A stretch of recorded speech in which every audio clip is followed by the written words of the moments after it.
had the privilege of having Ben and Doug up at my office last week. I'm a lawyer in St. Albert. I've been practicing for 23 years.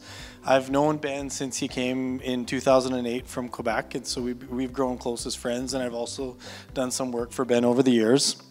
Yeah, and they, I think George zoomed in actually and talked to us about this initiative. And at first I had to stretch my mind to grasp the concept of lobbyists and what their role was, which Ben did a great job at explaining today.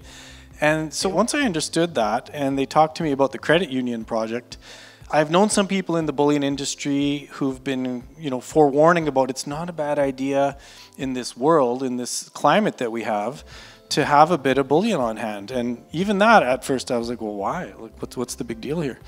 And once I wrapped my mind around that, I started buying a bit of bullion.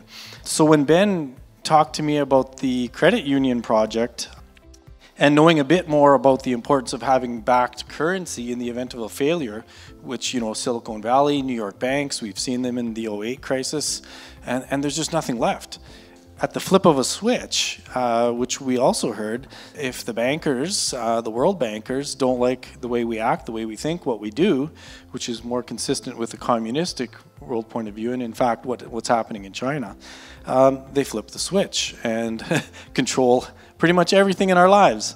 So for that reason, I became a stakeholder. And as far as the values go, we're seeing how Justin Trudeau is doling money back to us as Albertans on his terms and conditions, and wanting access to our personal health information as a condition of sending us money, to rightfully manage our health system. We're in it to protect our privacy.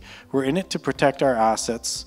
We're in it to protect our dignity and our choices, whether they be medical choices, financial choices, what we eat, what we think.